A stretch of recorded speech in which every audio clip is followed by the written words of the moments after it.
بسم الله الرحمن الرحيم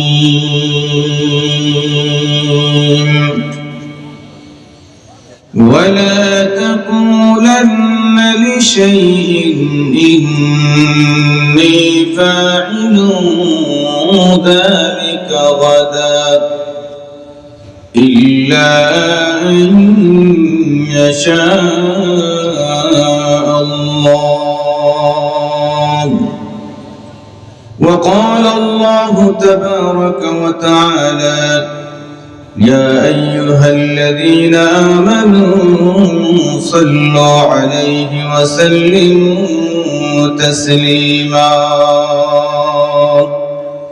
محبة شهيد الكل صلى الله على سيدنا مولانا محمد وعلى آله وأصحابه وسلم. صلى الله على سيدنا ومولانا محمد وعلى آله وأصحابه وسلم. سبحانك لا علم لنا إلا ما علمتنا إنك أنت العليم الحكيم. رب اشرح لي صدري ويسر لي أمري واحلل عقدة من لساني يفقه قولي. لا إله إلا الله لا إله إلا الله لا إله إلا الله لا إله إلا الله محمد رسول الله. نهاية قابل احترام ঐতিহ্যবাহী দ্বীনি দরসগাহ উস্তাজুল আসাতিজা আল্লামা আজিজুর রহমান টাইটেল হুজুর রহমতুল্লাহ আলাইহি এর স্মৃতি বিজড়িত প্রতিষ্ঠান চিকনাগুর আজিজিয়া দারুল হাদিস মহিলা মাদ্রাসা কর্তৃক আয়োজিত আজকের আজিমুশ শান ওয়াজ মাহফিলের মুহতারাম সদরে ইজলাস, উপস্থিত জাতির রাহবার জাতির কান্ডারি হযরত উলামায়ে কেরাম, আমার অত্যন্ত সম্মান শ্রদ্ধা ভক্তি ভালোবাসার উচ্চাঙ্গ প্রতীক সম্মানিত মুরব্বিয়ান, কলিজা আবেগ খরা কলিজার টুকরা সমাজের মেরুদণ্ড সম্মানিত যুবক ভাইরা, অত্যন্ত স্নেহাস্পদ তরুণ এবং কিশোর বন্ধুরা, ঘর বাড়িতে অবস্থানরত অত্যন্ত শ্রদ্ধাভাজনী পর্দানিশীন মা ও বোনেরা, সর্বপ্রথম সেই মহান রব্বি করিমের দরবারে অসংখ্য অগণিত শুকরগুজার হই যেই মহান রব্বুল আলামিন অত্যন্ত মহব্বত করে অত্যন্ত ভালোবেসে আমাদেরকে জিক্রুল্লাহর মাহফিল, কোরআনের মাহফিল, হাদিসের মাহফিল, জান্নাতের বাগানে আসার, বসার, আলোচনা করার এবং শোনার তৌফিক দিলেন। জবান খুলে বলি আলহামদুলিল্লাহ। না, মানুষ কিন্তু কম না, আওয়াজে বোঝা যাচ্ছে আপনারা আসিয়া খুশি নয়। জবান খুলে জুড়ে সুরে বলি আলহামদুলিল্লাহ। আজকে যে এত বড় বড় অতিথি সাহেবান এই পোস্টারে দেখতে পাচ্ছি, এই জলসার দাওয়াত শুধুমাত্র আমরা যারা উপস্থিত হয়েছি তারা পেয়েছি না আরো অনেক মানুষ পাইছেন? কথা বলেন, আমরা যারা এখানে উপস্থিত শুধুমাত্র এই এলাকায় আমরা বাস করি না আরো অনেক মানুষ আছেন? জবান খুলে আসেন আর অনেক। সবাই কি আসছেন? না, সবাই আসতে পারেন নাই, অনেক ইচ্ছা থাকার পরেও আসতে পারেন নাই। কারণ এই মজলিসের দাওয়াত লিফলেট পোস্টারের মাধ্যমে হয়েছে, মাইকিং এর মাধ্যমে হয়েছে, মসজিদের মিম্বর থেকে হয়েছে, ফেসবুক ইন্টারনেটের মাধ্যমে হয়েছে, ফোনের মাধ্যমে হয়েছে, মুখোমুখি হয়েছে। যতটা মাধ্যমে দাওয়াত হয়েছে সবাই কি আসছেন? অনেকে ইচ্ছে করেছেন আসবেন, কিন্তু আসতে পারেন নাই। এত মানুষের ভিড়ে আল্লাহ আপনাকে আমাকে বাছাই করেছেন। নিঃসন্দেহ আমার আল্লাহ আমাদের উপর রাজি। কথা বলেন ঠিক না বেটি? মাহফিলে মানুষ কম না বেশি এটা মকবুলিয়তের লক্ষণ নয়। মানুষ কম হোক বেশি হোক, যদি মানুষ হেদায়েত প্রাপ্ত হয়, মাত্র একজন মানুষ একটা কথার উপর আমল কইরা আমল করতে পারে, একটা কথার উপর আমলকে তার জীবনের সঙ্গী করতে পারে, জীবনের পাথেয় হিসাবে গ্রহণ করতে পারে, তাইলে মাহফিলটা কামিয়াব। কথা বল ঠিক না বেঠি? শাইখুল হাদিস আল্লামা জাকারিয়া রাহমাতুল্লাহি আলাইহি একটা মাহফিলে বয়ান দিলেন। হাজার হাজার মানুষ 2-2.5 ঘন্টা বয়ান দিলেন। একজন মানুষ সব শেষে আসলো, আসিয়া হযরতকে বলে, অনেক দূর থেকে আসলাম, আপনার বয়ানটা শুনতে পারলাম না। হুজুর বললেন, তুমি শুনো নাই আমার বয়ান? শাইখুল হাদিস আল্লামা জাকারিয়া রাহমাতুল্লাহ আলাইহি তখন ওই ব্যক্তিকে তার সামনে বসাইয়া আগে যেই বয়ান করেছেন 2 থেকে 2.5 ঘন্টা পূর্ণ বয়ান তার সামনে দিলেন, একটা কথাও বাদ দিলেন না। ওই লোকটা আশ্চর্যান্বিত হয়ে বলে, হুজুর আপনি এত লম্বা সময় বয়ান দিলেন, ওই বয়ানটা কি আগে দিয়েছিলেন? যে হ্যাঁ, আগেই দিয়েছি। হুজুর তাইলে আমাকে তো সংক্ষেপেই 2-1 মিনিট বয়ান কইরা আমাকে বিদায় দিতে পারতেন, তাইলে কেন এত লম্বা বয়ান করলেন? শাইখুল হাদিস আল্লামা জাকারিয়া রাহমাতুল্লাহি আলাইহি বলেন, ও আল্লাহর বান্দা, আমি জাকারিয়া 2 থেকে 2.5 ঘন্টা বয়ান দিয়েছি হাজার হাজার মানুষের সামনে। আমার উদ্দেশ্য ছিল মহান আল্লাহ রাব্বুল আলামিনকে রাজি আর খুশি করা। আমি এই মুহূর্তে তোমার সামনে আমি 2-2.5 ঘন্টা পূর্ণ বয়ান দিলাম, এখনো আমার উদ্দেশ্য হলো আমার আল্লাহকে রাজি আর খুশি করা।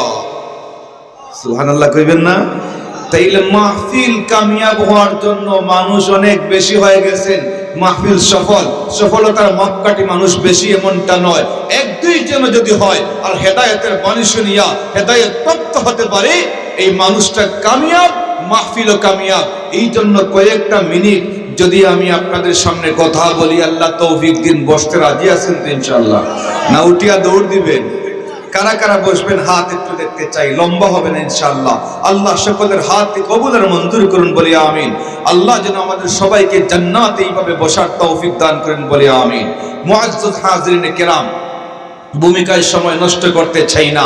এই পৃথিবীর জমিনে মহান আল্লাহ রাব্বুল আলামিন আমাদেরকে প্রেরণ করেছেন শুধু তার গোলামির জন্য। আমরা খাওয়া দাওয়া করি, বাঁচি, ঘুমাই, অনেক কাজ করি, কিন্তু সব কিছুর মূল হলো আল্লাহ রাব্বুল আলামিনের গোলামি করা, এই জন্য বাঁচা। আমি আপনাদের কাছ থেকে জানতে চাই, আমরা দুনিয়ার জমিনে খাওয়া দাওয়া করার প্রয়োজন আছে না নাই? কথা বলেন, আছে না নাই? আমরা বাঁচার জন্য খাই না খাওয়ার জন্য বাঁচি? কথা বলেন, বাঁচার জন্য খাই না খাওয়ার জন্য বাঁচি? বাঁচার জন্য খাই, না খাইলে বাঁচা সম্ভব নয়। এইভাবে আমরা ইনকাম করি, ইনকাম করাও হালাল। যদি হালাল পন্থা ইনকাম করি, এটার বৈধতা কে দিয়েছেন? আল্লাহ। এই জন্য আল্লাহ বলেন, وَجَعَلْنَا اللَّيْلَ لِبَاسًا وَجَعَلْنَا النَّهَارَ مَعَاشًا। রাত দিয়েছেন আল্লাহ আরামের জন্য, আর দিন দিয়েছেন কামাই করার জন্য। এইবার আপনারা বলেন, কামাই করার জন্য আল্লাহ দিন দিলেন, এর মানে কি হালাল হোক আর হারাম হোক কোনো দিকে না তাকাইয়া শুধু ইনকাম করব, না হালাল পন্থায় ইনকাম করব? কথা বলেন, হালাল পন্থায় না হারাম পন্থায়? মনে রাখবেন, আপনি 1 লক্ষ টাকা হালাল পন্থায় ইনকাম করলেন, মাত্র 100 টাকা হারাম পন্থায় অর্জন করলেন। যখন 1 লক্ষ টাকার সঙ্গে 100 টাকা মিশে যাবে, একাকার হয়ে যাবে, আপনার সমস্ত টাকা হারাম হয়ে যাবে। চিল্লায় এখন ঠিক না বেঠি? মুআজ্জাজ হাজিরিন, আমার নবী, আপনার নবী, বিশ্ব নবী মুহাম্মদুর রাসূলুল্লাহ সাল্লাল্লাহু আলাইহি ওয়াসাল্লাম গোটা দুনিয়ার জন্য হেদায়েতের মূর্ত প্রতীক ছিলেন, গোটা দুনিয়াবাসীর জন্য রহমতুল লিল আলামিন ছিলেন। সেই নবী মুহাম্মদুর রাসূলুল্লাহ সাল্লাল্লাহু আলাইহি ওয়াসাল্লাম দ্বীনের দাওয়াত যেদিন থেকে দেওয়া আরম্ভ করেন, ওই দিনের আগ পর্যন্ত সমস্ত বেঈমান কাফির মুশরিকরা নবীজিকে এত বিশ্বাস করত, নিজ মুখেই আল আমিন বলতো। সুবহানাল্লাহ। কোন সেই নবী সাল্লাল্লাহু আলাইহি ওয়াসাল্লাম যখন থেকে দিনের দাওয়াত দেওয়া আরম্ভ করলেন তখন থেকেই তাদের মাথা ব্যথা শুরু হয়ে গেল। নবীজিকে নিয়ে অকথ্য ভাষায় মন্তব্য শুরু করে দিল। সেই নবী সাল্লাল্লাহু আলাইহি ওয়াসাল্লামের কাছে বেঈমান কাফির মুশরিকরা আসতো, বিভিন্ন প্রশ্ন করত নবীজিকে আটকানোর জন্য। নাউজুবিল্লাহ কোন নবীজিকে আটকাইতে পারছে? কথা বলেন। মুহাম্মদ হরগিজ না গুফতা ताना गुफ्ता जिब्राइल जिब्राइल गर्गज़ न गुफ्ता ताना गुफ्ता रब्बुल जलील। আমার নবী আপনার নবী বিশ্ব নবী মুহাম্মদুর রাসূলুল্লাহ সাল্লাল্লাহু আলাইহি ওয়াসাল্লাম যাই বলতেন জিবরিল আমিন বলার পরে নবীজিও তা বলতেন। আর জিবরিল আমিন বলতেন, আল্লাহ যাই বলে দিতেন জিবরিল আমিন নবীজিকে তাই বলে দিতে। তাইলে নবীজি মন গড়া কিছু বলতেন না, যাই বলতেন জিবরিল আমিন বলতেন। আর আল্লাহর নবী সাল্লাল্লাহু আলাইহি ওয়াসাল্লাম সব আমাদের মধ্যে বলতেন। এইবার আপনাদের কাছ থেকে জানতে চাই, বেঈমান কাফির মুশরিকরা নবীজির কাছে আসতো, বিভিন্ন সময় বিভিন্ন প্রশ্ন করত নবীজিকে আটকানোর জন্য। সাধারণত মানুষকে তিন কারণে প্রশ্ন করে। কয় কারণে? আরো জোরে কোন কয় কারণে? তিন কারণে প্রশ্ন করে। এক নম্বর কারণ হলো সে জানে না, জানার জন্য। দুই নম্বরে প্রশ্ন করে ওই ব্যক্তি জানে কি জানে না বুঝার জন্য। তিন নম্বর প্রশ্ন করে আমি জানি, আমি তাকে আটকানোর জন্য প্রশ্ন করি। এই হলো তিনটা। নবীজির কাছে বেঈমান কাফির মুশরিকরা আসতো, প্রশ্ন করত আটকানোর জন্য, কিন্তু আটকাতে পারত? কথা বলেন না। আল্লাহর নবী সাল্লাল্লাহু আলাইহি ওয়াসাল্লামের কাছে বেঈমান কাফির মুশরিকরা একবার আসলো আবু জেহেল সামনে। আসিয়া বলে আবু জেহেলকে, মুহাম্মদের কাছে তিনটা প্রশ্ন করব, যে তোমরা যে তিনটা প্রশ্ন করবা ওগুলার উত্তর জানা আসেনি? সে বলে, না, যিনি আমাদেরকে পাঠাইছেন মুহাম্মদের কাছে প্রশ্ন করার জন্য উনার উত্তর জানা আছে। যে না তাইলে হবে না, আগে তোমরাও জানিয়ে আসো মুহাম্মদ সঠিক উত্তর দিল না মিথ্যে উত্তর দিল, এইটুকু বুঝার দরকার আছে। সুতরাং তোমরা আগে উত্তর জানিয়ে আসো। নবীজি সাল্লাল্লাহু আলাইহি সাল্লামকে তো আটকাবে, আবার ফেরত গেল। এইবার আসলো আল্লাহর নবীর কাছে, আসিয়া বলে, মুহাম্মদ তোমাকে তিনটা প্রশ্ন করব। কয়টা? এক নম্বর প্রশ্ন হলো রূহ কোন জিনিস। দুই নম্বর প্রশ্ন হলো এমন কিছু যুবকেরা গর্তের ভিতরে ঢুকেছিল, বছরের বছর এই গর্তের ভিতরে অবস্থান করার পরেও জীবিত অবস্থায় আবার ফেরত আসলো, ওরা কারা? আর তিন নম্বর এমন একজন বাদশা পৃথিবীর পূর্ব থেকে পশ্চিম, উত্তর থেকে দক্ষিণ সব নিজেই শাসন করেছে, নিজ চোখে দেখেছে এবং সে খুব ন্যায়পরায়ণ ছিল। ওই বাদশা সম্পর্কে জানতে চাই। এই তিনটা প্রশ্ন শুনিয়া নবীজি সাল্লাল্লাহু আলাইহি ওয়াসাল্লাম বললেন, তোমাদের তিনটা প্রশ্নের উত্তর আগামী কাল দেব। কোন দিন দেব? আর জবান খুলে কোন দিন? এখানে নবীজি সময় লম্বা নিলেন, কারণ এখানে একটা সবক আছে আমাদের। আমরা মানুষকে ঋণ দেই কি দেই না? আবার অনেক ক্ষেত্রে দেই না। দেখবেন সুদের উপরে মানুষ টাকা দেয় কিন্তু ঋণ দেয় না। বিশ্বাস করেন, আল্লাহর কসম করে বলি, মানুষ যদি মানুষকে ঠিকমতো ঋণ দিত তাইলে এই বাংলার জমিনে সুদের কারবার থাকতো না। কথা বলেন ঠিক না বেটি? তাইলে নবীজি লম্বা সময় নিলেন আমাদের জন্য সবক। আমরা যদি ঋণ কার কাছ থেকে আনি তাইলে সময় একটু লম্বা নিব দেওয়ার জন্য। যদি 3 দিন পরে দিতে পারি, আমি 1 সপ্তাহের সময় নেই। 1 সপ্তাহ পরে দিতে পারি, 15 দিনের সময় নেই, যাতে আমার ওয়াদার খেলাফ হয় না। নবীজি লম্বা সময় নিলেন যে আগামী কাল তোমাদের প্রশ্নের উত্তর দেব। কারণ নবীজি সাল্লাল্লাহু আলাইহি ওয়াসাল্লাম জিবরিল আমিনকে বলেছিলেন, ও জিবরাইল, তুমি যে আমার নিকট বারবার আসো, আসতে কতক্ষণ সময় লাগে আর কেমন আগে প্রিপারেশন নিতে হয়? জিবরিল আমিন বলেন, ওগো নবীজি, আপনার নিকট যখন আসি আমাকে আল্লাহ রাব্বুল আলামিন 600 ডানা দিয়েছেন। এই 600 ডানা ব্যবহার করার প্রয়োজন হয় না। আমি মাত্র 2টা ডানা যখন জমিনে ছড়িয়ে দেই, পৃথিবীর পূর্ব থেকে পশ্চিম, উত্তর থেকে দক্ষিণ সমস্ত দুনিয়া একবারে ভরপুর হয়ে যায়। আমি যখনই নিয়ত করি সেকেন্ডের ভিতরেই আপনার সামনে হাজির হতে পারি। চিল্লায়ে কোন সুবহানাল্লাহ। নবীজি বললেন যে আগামী কাল তোমাদের প্রশ্নের উত্তর দেয়া হবে। একদিন পরিপূর্ণ হয়ে গেল। বিশ্বনবী মুহাম্মদুর রাসূলুল্লাহ সাল্লাল্লাহু আলাইহি ওয়াসাল্লামের কাছে আসিয়া বেঈমানেরা বলে, হে মুহাম্মদ, 24 ঘন্টা হয়ে গেছে, আমাদের 3টা প্রশ্নের উত্তর দিয়ে দাও। নবীজি সাল্লাল্লাহু আলাইহি ওয়াসাল্লাম দীর্ঘ একদিন পর্যন্ত অপেক্ষা করার পরে জিবরাইল আসেন না। নবীজি আবার বললেন, আগামীকাল তোমাদেরকে উত্তর দেয়া হবে। আরো একদিনের সময় নিলেন। 2 নম্বর দিন যাওয়ার পরেও জিবরাইল আসেন না। নবীজি সাল্লাল্লাহু আলাইহি ওয়াসাল্লাম আকাশের দিকে 2টা হাত উঠাইয়া চোখের পানি ছেড়ে দিয়ে কান্দিয়ে বলেন, ওগো আল্লাহ রব্বুল আলামিন, 2 দিন অতিবাহিত হয়ে গেল, জিবরাইল কেন এখনো আসেন না? ওই দিন আসিয়া আবার বলে, মুহাম্মদ, আমাদের 3টা প্রশ্নের উত্তর দিয়ে দাও। নবীজি আরো একদিনের সময় নিলেন। 3 দিন অতিবাহিত হওয়ার পরে যখন জিবরাইল আসেন না, বেঈমান কাফির মুশরিকরা বলতে আরম্ভ করলো, মুহাম্মদের উপর যে ভূত সওয়ার হয়েছিল, ওই ভূত মুহাম্মদকে ত্যাগ করেছে। আওয়াজ দিয়ে কোন নাউজুবিল্লাহ। এত আস্তে কইলেন নাউজুবিল্লাহ, আরো জোরে কোন নাউজুবিল্লাহ।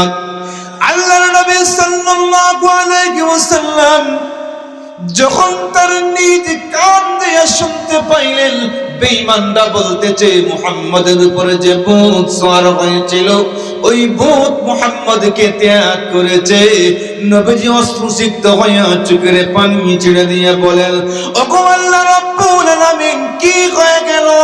3 দিন অতিবাহিত হয়ে গেল, ওরা আমাকে নিয়ে কত ভাষায় মন্তব্য করে। নবীজি কান্না করেন, জিবরাইল আসেন না। নবী প্রায় সুস্থ হয়ে গেলেন। 15 দিন অতিবাহিত হয়ে গেল, কিন্তু জিবরাইল আসেন না। 15 দিন অতিবাহিত হওয়ার পরে হঠাৎ করে জিবরিল আমিন আসিয়া বলেন, ওয়ালা তাকুলান্না লিশাইইন ইন্নী ফাইলুন যালিকা গাদা ইল্লা আন ইয়াশা আল্লাহ। ওগো নবীজি, আপনি যখন কারো সঙ্গে কোনো বিষয়ে ওয়াদাবদ্ধ হবেন, আগামীতে কোনো কাজ করার অঙ্গীকার করবেন, নবী হে, তখন আপনি ইনশাআল্লাহ বলবেন। সুবহানাল্লাহ। নবীজি এই সময় আল্লাহ রাব্বুল আলামিন তার জেহেন থেকে নিয়েছিলেন উম্মতদের সবক দেওয়ার জন্য, ইনশাআল্লাহ বলতে ভুলে গিয়েছিলেন। আল্লাহ রাব্বুল আলামিন আমাদেরকে সবক দিতে যাইয়া নবীজিকে বলেন, ও নবীজি, যখন আপনি আগাম কোনো কথা বলবেন যে আগামীতে এই কাজ করব, তখন কি বলবেন? আমাদের জন্য এটা সবক। ওয়াজে আসলে প্রত্যেকের কাছ থেকে 1টা 2টা কথা যদি আমরা গ্রহণ করিয়া আমলে পরিণত করতে পারি, আমাদের আশা বসা আয়োজন সবকিছু সফল। কথা বলেন ঠিক না বেঠিক? মুআজ্জাজ হাজিরিনে কিরাম, আমরা আগামীতে কোনো কাজ করতে কি বলবো? আরো জবান খুলে বলেন, কি বলবো? ইনশাআল্লাহ বলবো। এরপরে নবীজি জিবরিল আমিন নবীজিকে বলেন, 3টা প্রশ্ন করেছে, ওদের উত্তর দিয়ে দাও। ইয়াসআলুনাকা আনির রূহ কুলির রূহু মিন আমরি রাব্বি ওয়া মা উতীতুম মিনাল ইলমি ইল্লা কলিলা। ওগো নবীজি, ওরা রূহ সম্পর্কে প্রশ্ন করেছে, যাও ওদেরকে বলে দাও, রূহ হলো এটা আল্লাহর নিয়ন্ত্রণাধীন, এটা আল্লাহর পক্ষ থেকে এটা চলে, এটা মানুষের নিয়ন্ত্রণাধীন নয়। যতক্ষণ রূহ ভিতরে থাকবে বাঁচবে, বের হয়ে গেলে মারা যাবে, এটা সম্পূর্ণ আল্লাহর নিয়ন্ত্রণাধীন। বলে দাও, আম হাসিবিতা আন্না আসহাবাল কাহফি ওয়ার রাকিম কানু মিন আয়াতিনা আজাবা। 2 নম্বর প্রশ্ন করেছে ওরা আসহাবে কাহফ সম্পর্কে। আল্লাহর ভয়ে কিছু যুবকেরা গর্তের ভিতরে অবস্থান করেছিল। ওরা দীর্ঘদিন পর্যন্ত গর্তের ভিতরে অবস্থান কইরা যখন বের হয়েছে, সুস্থ অবস্থায় অক্ষত অবস্থায় বের হয়েছে। এটা কোরআন শরীফের মধ্যে বিস্তার আলোচনা আছে। এটা হলো আসহাবে কহফ সম্পর্কে প্রশ্ন। 3 নম্বর প্রশ্ন করেছে বাদশাহ যুলকারনাইন সম্পর্কে। বাদশাহ যুলকারনাইন সমস্ত পৃথিবী শাসন করেছে। পৃথিবীর পূর্ব থেকে পশ্চিম, উত্তর থেকে দক্ষিণ সব তার নিজ চোখে দেখেছে এবং সেই বাদশাহ খুব ন্যায়পরায়ণ ছিল। যুলকারনাইন কারণুন অর্থ সিং, কারনাইন 2 সিং, জুল অর্থ ওয়ালা, যুলকারনাইন 2 সিংওয়ালা। ওই বাদশাটা বড় ন্যায়পরায়ণ ছিল। বাদশাহ যুলকারনাইন সম্পর্কে প্রশ্ন করেছে, যাও তুমি এই 3টা প্রশ্নের উত্তর দিয়ে দাও। আওয়াজ দিয়ে কোন সুবহানাল্লাহ, আর আওয়াজ দিয়ে কোন সুবহানাল্লাহ। নবীজি এবার ডাক দিয়ে বলেন, আসো ও বেঈমানরা, আসো তোমাদের 3টা প্রশ্নের উত্তর দিয়ে দাও। এই মুহূর্তে জিবরিল আমিন আসিয়া বলে দিয়েছেন, চিল্লায়ে কোন সুবহানাল্লাহ। আর জবান খুলে বলেন সুবহানাল্লাহ। তাইলে বেঈমান কাফির মুশরিকরা নবীজির কাছে আসতো, প্রশ্ন করত আটকানোর জন্য, কিন্তু আটকাইতে পারত। কথা বলেন, পারত।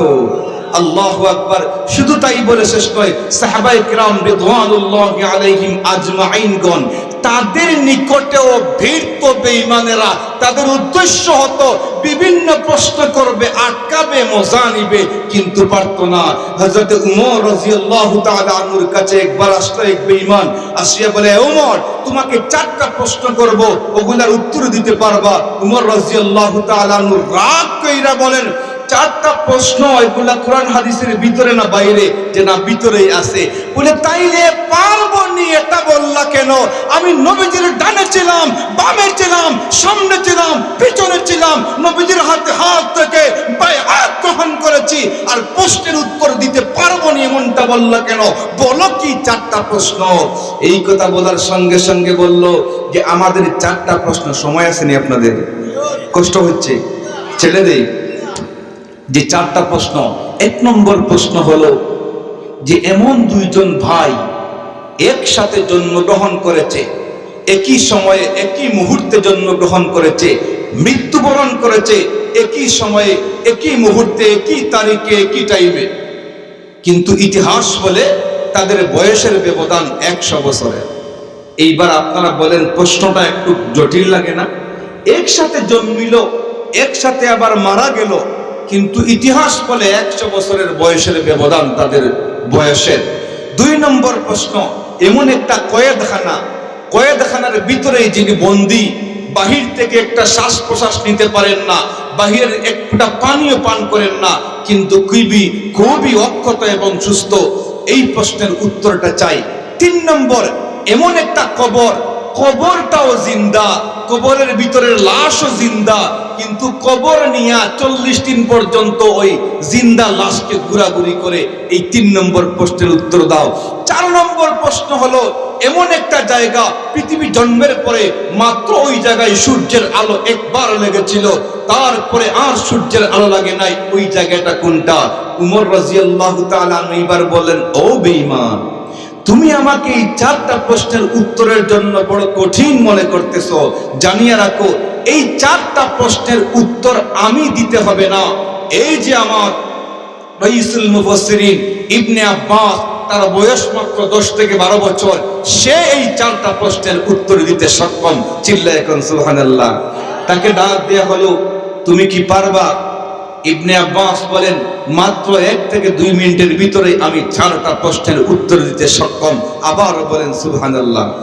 1 নম্বর প্রশ্ন, যে 2 ভাই একসাথে জন্মগ্রহণ করেছে, একসাথে মৃত্যুবরণ করেছে, ইতিহাস বলে তাদের বয়সের ব্যবধান 100 বছর। ঠিক আছে, ওই 2 ভাই হুসাইন, এক ভাই আল্লাহর কাছে মৃত্যুর আগে বলেছে, আল্লাহ আপনি কোরআনে ঘোষণা করেছেন, মিনহা খালাকনাকুম ওয়া ফিহা নুঈদুকুম ওয়া মিনহা নুখরিজুকুম তারাতান উখরা। হে আল্লাহ, আমাদেরকে মাটি দিয়ে আপনি সৃষ্টি করেছেন, ওই মাটিতে আমাদেরকে রাখা হবে, মাটি আমাদেরকে খেয়ে ফেলবে, আবার মাটি থেকে আমাদেরকে উঠানো হবে। আল্লাহ, আমি চাই মানুষ মরে যাওয়ার পরে আবার কিভাবে জীবিত হয় ওইটুকু আমি দেখতে চাই। আল্লাহ কবুল করুন। আল্লাহ রাব্বুল আলামিন তাকে কবুল করেছেন। মৃত্যুবরণের পরে আবার তাকে জীবিত করাইলেন, আর 100 বছর পরে আবার সে মারা গেল। এই জন্য ইতিহাস বলে তাদের বয়সের ব্যবধান 100 বছর। আওয়াজ দিয়ে কোন সুবহানাল্লাহ। বুঝছেন এই ব্যাপারটা একটু কঠিন। একসাথে মারা গেছে ঠিকই, কিন্তু মারা যাওয়ার আগে একজন বলছে, আল্লাহ, মানুষ মরার পরে জীবিত হয় আমরা জানি, আবার কি রকম জীবিত হয় এইটুকু দেখতে চাই। আল্লাহর কাছে ফরিয়াদ করেছিল। একজনের দোয়া আল্লাহ কবুল করেছেন, জীবিত করাইছেন, আরো 100 বছর রাখছেন, তারপরে মারা গেছে। তাইলে ইতিহাস যে বলেছে তাদের বয়সের ব্যবধান 100 বছরের। বুঝতে সক্ষম না অক্ষম? বুঝতে পারছেন আপনারা? 2 নম্বর প্রশ্ন, এমন একটা কয়েদখানা, যে কয়েদখানার ভিতরে যিনি বাহির থেকে একটা শ্বাস প্রশ্বাস নিতে পারেন না, এক ফোঁটা পানীয় গ্রহণ করতে পারেন না, সেই হলো মায়ের গর্ভ। মায়ের গর্ভে যে সন্তান থাকে, ওই সন্তানটা বাহির থেকে এক ফোঁটা পানীয় পান করতে পারে না, একটা শ্বাস প্রশ্বাস নিতে পারে না, কিন্তু মায়ের পেটের ভিতরে এই সন্তানটা অক্ষত এবং সুস্থ। এই হলো কয়েদখানা।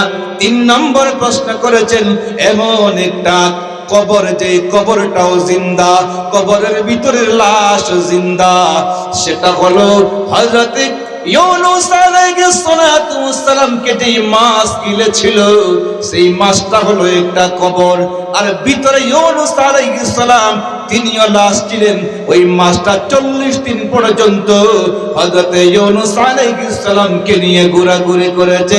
40 দিন পরে আবার ফেরত দিয়েছে। আওয়াজ দিয়া কোন সুবহানাল্লাহ। 4 নম্বর প্রশ্ন হলো, আল্লাহর নবী মুহাম্মদ মুসা পয়গম্বর আলাইহিস সালামকে আল্লাহ রাব্বুল আলামিন যখন বললেন, পয়গম্বর মুসা, ফিরাউনের সঙ্গে তোমার ফাইনাল খেলা, যুদ্ধ ফাইনাল সংগঠিত হবে, প্রিপারেশন নাও। পয়গম্বর মুসা আলাইহিস সালামকে একবারে নিষ্পেষিত করে দেবে। ফিরাউন যখন প্রিপারেশন নিল, লোহিত সাগরে চুবাইয়া চুবাইয়া মারবে, এমনটা পরিকল্পনা যখন করলো, আল্লাহর পয়গম্বরকে মহান আল্লাহ যখন বললেন, রে মুসা, তোমার হাতের লাঠি দিয়ে পানিতে আঘাত করো। যেই মাত্র আঘাত করলেন, তাফসীরের কিতাবের মধ্যে লিখেন, একটা আর দুইটা নয়, 12টা রাস্তা একবারই আঘাতে হয়েছিল। পয়গম্বর মুসা আলাইহিস সালাম সদল বলে বাহিনীদেরকে নিয়ে উদ্ধার হয়েছেন। এই সময় যখন রাস্তা হয়েছিল সমুদ্রে, তখন সূর্যের আলো ওই জায়গার মধ্যে পড়েছিল। পয়গম্বর মুসা পেরিয়ে গেছেন, সূর্যের আলো নাই, রাস্তাও নাই। আওয়াজ দিয়া কোন সুবহানাল্লাহ, আর আওয়াজ দিয়া কোন সুবহানাল্লাহ। তাইলে মুআজ্জাজ হাজিরিন কিরাম, বলতেছিলাম যে সাহাবায়ে কিরামদের কাছেও বেঈমানরা আসতো, প্রশ্ন করত, যে জানার জন্য না আটকানোর জন্য, জবান খুলে জানার জন্য না আটকানোর জন্য? আটকাইতে পারতো? কথা বলেন, পারতো? আমাদেরকেও প্রশ্ন করব, জানার দরকার আছে, উদ্দেশ্য থাকতে হবে, আমরা জানবো। কাউকে আটকানো এমন উদ্দেশ্য নিয়ে যদি প্রশ্ন করি, সেটা ঠিক নাই। কথা বলেন, ঠিক না ঠিক? মুআজ্জাজ হাজিরিন, এই জন্য সাহাবায়ে কেরাম রিদওয়ানুল্লাহি আলাইহিম আজমাইন সম্পর্কে আমার নবী, বিশ্ব নবী মুহাম্মদুর রাসূলুল্লাহ সাল্লাল্লাহু আলাইহি ওয়াসাল্লাম বলেন, আসহাবি কান্নুজুম বিআইয়িহিম ইকতাদাইতুম ইহতাদাইতুম। আমার সাহাবায়ে কেরাম বলেন, আকাশের তারকা তুল্য, তোমরা যাকে ইচ্ছা তাকে ফলো করো, হেদায়েত প্রাপ্ত হবে, জীবন সফলতার উচ্চ বন্ধনে নিমজ্জিত হবে। আমার আল্লাহ রাব্বুল আলামিন বলেন, রাদিয়াল্লাহু আনহুম ওয়া রাদু আনহু, আমি আল্লাহ তাদের উপর রাজি, তারাও আমার উপর রাজি। চিল্লায়ে কোন সুবহানাল্লাহ। এই সাহাবায়ে কেরাম কি পর্যন্ত নবীর আশিক ছিলেন, যে নবীজি সাল্লাল্লাহু আলাইহি ওয়াসাল্লামের ধার ধারতেন, নবীজির চেহারার দিকে তাকিয়ে থাকতেন, যে পেটের কিধা অনুভব হচ্ছে কিনা সেই দিকে লক্ষ্য নাই, চুলায় আগুন জ্বলে না, বাচ্চা কাচ্চার উপাস চলছে, নবীজির চেহারা দেখিয়া দেখিয়া পেটের খিদা নিবারণ করতেন। সুবহানাল্লাহ কোন। যুদ্ধ জিহাদের জন্য প্রিপারেশন নিতেন, পেটে খাবার নাই, চুলায় আগুন জ্বলে নাই। বিবির কাছ থেকে বিদায় আনতে যাইয়া বিবি ডাক দিয়ে বলে, ও প্রাণের স্বামী, একটাবার ঘরের ভিতরে ঢুকো, আপনার চেহারা দেখিয়া জনমের মতো চেহারাটা দেখিয়া লই, হয়তো দুনিয়ার জীবনে আর দেখতে পাবো না। কিন্তু তার দিকে না তাকাইয়া দ্রুত বেরিয়ে আসতেন। যদি তার দিকে তাকাই সময় দেয়, প্রেম বিনিময় হয়ে যেতে পারে, নবীজির কথার গুরুত্ব কমে যেতে পারে। এই জন্য নবীজির কথার সাথে সাথে দৌড় দিতেন। বাচ্চা কাচ্চা দৌড় দিয়া পিছনে পিছনে আব্বা আব্বা বলিয়া ডাকতো, সেই দিকে ভ্রুক্ষেপ করতেন না। নবীজির কথায় সঙ্গে সঙ্গে সাড়া দিয়ে যুদ্ধে অংশগ্রহণ করতেন, শহীদ হয়ে যেতেন। চিল্লায় এখন সুবহানাল্লাহ। এই জন্য তাদের জীবন আদর্শকে ফলো করার দরকার আছে না নাই? আর আওয়াজ দিয়ে কোন আছে না নাই? আল্লাহর নবীর জলিলুল কদর একজন সাহাবী, 2-3 মিনিটে শেষ করে দিব ইনশাআল্লাহ, উঠাউঠি করবেন না, 2-3 মিনিটের ভিতরে। আল্লাহর নবীর জলিলুল কদর সাহাবী আব্দুল্লাহ আনসারী রাদিয়াল্লাহু তাআলা আনহু নবীজি সাল্লাল্লাহু আলাইহি ওয়াসাল্লামের পিছনে মসজিদে নববীতে নামাজ পড়তেন। সালাম ফিরানোর সঙ্গে সঙ্গে দৌড় দিয়ে চলে যেতেন। একদিন আবু বকর সিদ্দিক সহ কয়েকজন সাহাবীর চোখে পড়লো যে আব্দুল্লাহ আনসারী নামাজ পড়িয়া দৌড় দিয়ে চলে যায়। নবীজি দোয়া করেন, অনেক সময় দোয়ায় শামিল হন না, বিভিন্ন সময় মাসআলা বর্ণনা করেন, বয়ান করেন, সেইগুলোর মধ্যে অংশগ্রহণ না করেই চলে যান। এমত অবস্থায় নবীজিকে বলেন, ইয়া রাসূলুল্লাহ, ইয়া হাবিবাল্লাহ, ওগো আল্লাহর নবীজি, আপনার আব্দুল্লাহ আনসারী নামাজ পড়িয়া সালাম ফিরানোর সঙ্গে সঙ্গে দৌড় দে, কোনো তাসবিহাত আদায় করে না, মুনাজাতও শামিল হয় না, আপনি দিনই বয়ান দেন, বয়ানের মধ্যেও শরীক হয় না। নবীজি বললেন, দেরি করা যায় না, চলো আব্দুল্লাহ আনসারীর বাড়ি তাকে জিজ্ঞেস করি। সুবহানাল্লাহ। বাড়িতে গেলেন, ডাক দিলেন, একবার দুইবার তিনবার ডাকলেন, জবাব আসে না। বেরিয়ে আসবেন, এমত অবস্থায় আব্দুল্লাহ আনসারী ঘর থেকে বের হয়ে বলেন, ইয়া রাসূলুল্লাহ, আমি তো বাড়িতেই আছি। আল্লাহর নবী বলেন, ও আব্দুল্লাহ আনসারী, এতক্ষণ ডাকলাম জবাব দিলা না, আর তুমি কেন মসজিদে নববীতে নামাজ পড়ো আর সালাম ফিরাইয়া দৌড় দিয়ে তুমি চলে আসো, শামিল হও না মুনাজাতে, বিভিন্ন ওয়াজ নসিহত হয়, সেগুলোও তুমি শুনো না, ব্যাপারটা কি? হযরতে আব্দুল্লাহ আনসারী রাদিয়াল্লাহু তাআলা আনহু বলেন, ইয়া রাসূলুল্লাহ, ইয়া হাবিবাল্লাহ, ওগো আল্লাহর নবীজি, আমি আপনাকে এত বেশি মহব্বত করি, ভালোবাসি, আমার জানের চেয়ে প্রাণের চেয়ে আমি আপনাকে বেশি মহব্বত করি, ভালোবাসি। ওগো আল্লাহর নবীজি, আমি এত বেশি গরীব, এত বেশি গরীব, ঠিক মতো আমি আমার বিবির প্রয়োজন মিটাতে পারি না, বাচ্চাদের মুখে আহার ঠিক মতো তুলিয়া দিতে পারি না। ওগো নবীজি, আমি চাই আপনার পিছনে লম্বা সময় দাঁড়িয়ে নামাজ পড়বো, মুনাজাত করবো, বয়ান শুনবো, কিন্তু গো নবীজি, এত বেশি গরিব হওয়ার কারণে আমি থাকতে পারি না। ওগো নবীজি, আমার ঘরের ভিতরেই ছোট একটা গর্ত আছে, আমি এবং আমার স্ত্রী দুজন মিলিয়া একটা কাপড় পরিধান করে আমি যখন মসজিদে নববীতে নামাজে আসি, তখন আমার বিবিকে গর্তের ভিতরে রাখিয়ে আসি, ওই কাপড়টা আমি পরিধান করে, আর আমি সালাম ফিরাইয়া এই জন্য দৌড় দেই যাতে আমি গর্তের ভিতরে থাকি, ওই কাপড়টা পরিয়া আমার বিবি নামাজ পড়তে পারে। আওয়াজ দিয়ে কোন আল্লাহু আকবার। ওগো নবীজি, এত গরিব আমি, একটা কাপড় দুইজন মিলিয়া পরিধান করি, আউয়াল ওয়াক্তে বিবি নামাজ পড়ার জন্য আমি দৌড় দিয়ে সালাম ফিরিয়ে চলে যাই। আল্লাহর নবী সাল্লাল্লাহু আলাইহি ওয়াসাল্লাম বলেন, রে আব্দুল্লাহ আনসারী, দুনিয়ার জমিনে যদিও তুমি সামান্য কষ্ট করে জীবন পরিচালনা করছো, আমি নবীজি ঘোষণা দিলাম, মহান আল্লাহ আখিরাতের জীবনকে তোমার বড় সুন্দর করবেন। আওয়াজ দিয়ে কোন সুবহানাল্লাহ। এইবার আব্দুল্লাহ আনসারীর পিঠে হাত বুলিয়ে নবীজি চলে যাইতেছেন, বাগির হইয়া দেখেন ঘরের দুই পাশে দুইটা বাচ্চা, দুইটা হাত পিলারের সঙ্গে বাঁধিয়া রাখা। নবীজি সাল্লাল্লাহু সাল্লাল্লাহু আলাইহি ওয়াসাল্লাম বলেন, হে আব্দুল্লাহ আনসারী,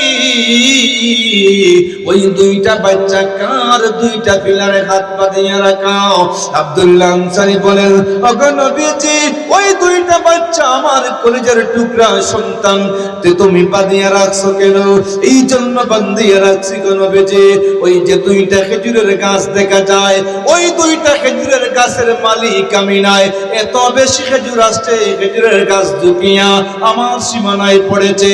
অনেক সময় আমার বাচ্চারা বুঝে না, পেটের খিদায় মাটিতে পড়লে দুই একটা খেজুর মুখে দিয়ে দে, তখন এই ইহুদি তাদেরকে ডাক দিয়া তাদের মুখের ভিতরে দিয়ে আঙ্গুল ঢুকাইয়া খেজুর গুলা বাহির করে আনে, বাচ্চাদেরকে অকথ্য ভাষায় গালিগালাজ করে।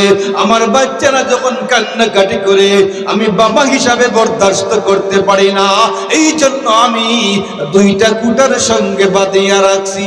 আওয়াজ দিয়ে কোন আল্লাহু আকবার।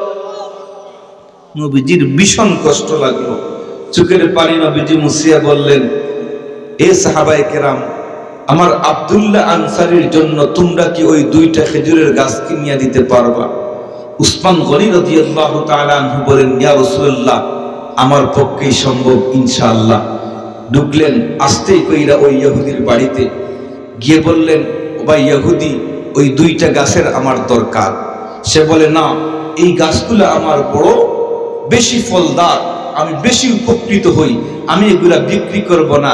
কারণ উসমান গনিকে দেখিয়া তার চক্ষুগুলা বড় হয়ে গেল, যেখান থেকে কিছু ভালো কিছু অর্জন করার সময়। উসমান গনি বলেন, তুমি কি চাও? বিনিময়ে যা চাও দিব। সে বলল, যদি আমার একটা খেজুরের গাছ নিতে হয়, তোমার বাগান থেকে 70টা খেজুরের গাছ দিতে হবে। দুইটা খেজুরের গাছ দিতে চাও, 140টা খেজুরের গাছ দিতে হবে। হযরত উসমান গনি রাদিয়াল্লাহু তাআলা আনহু বলেন, আর দেরি করা যায় না, যাও তুমি এই মুহূর্তে আমার খেজুর বাগানে গিয়ে ঢুকো, তোমার পছন্দ মতো 140টা খেজুরের গাছের মালিক হবে। আর আজ থেকে ওই দুইটা খেজুর গাছের মালিক আমার আব্দুল্লাহ আনসারীর বাচ্চারা। আওয়াজ দিয়া কোন সুবহানাল্লাহ, আর আওয়াজ দিয়া কোন সুবহানাল্লাহ। এই জন্য মুআজ্জাজ হাজিরিন, বলতেছিলাম প্রথম টপিক ছিল যে আমরা আগাম কোন কাজ যদি করতে চাই কি বলবো, জবান খুলে কি বলবো। আর 2 নম্বর সবক হলো, আমরা যদি প্রশ্ন করি তাইলে জানার জন্য করব। মনে রাখবেন, আমি নফল নামাজরত অবস্থায় আছি আর আরেকজন মাসআলা জানতেছে, মনে রাখবেন সেই যেই ব্যক্তি মাসআলা জানার আগ্রহী, মাসআলা জানতেছে, তার আমলের পাল্লা ভারী হয়ে যাবে। সুতরাং জানারও দরকার আছে না নাই? জানবো, তাহলে প্রশ্ন করব আমরা জানার জন্য, আটকানোর জন্য কাউকে প্রশ্ন করব না। 3 নম্বর যে টপিকটা আসলো, সাহাবায়ে কেরামকেও আটকানোর জন্য প্রশ্ন করত, নবীজিকেও আটকানোর জন্য প্রশ্ন করত, কিন্তু আটকাতে পারতো না। আমরা সাহাবায়ে কেরাম রিদওয়ানুল্লাহি আলাইহিম আজমাইনকে ফলো করব, তাদের জীবন আদর্শকে আমাদের সামনে আনবো, আমাদের জীবন পরিচালনা করব। যা বললাম, আল্লাহ আমাকে, আমরা সবাইকে আমল করার তৌফিক দান করুন। জবান খুলে বলি আমিন। ওয়া আখিরু দাওয়ানা আলহামদুলিল্লাহি রাব্বিল আলামিন। আসসালামু আলাইকুম ওয়া রাহমাতুল্লাহ।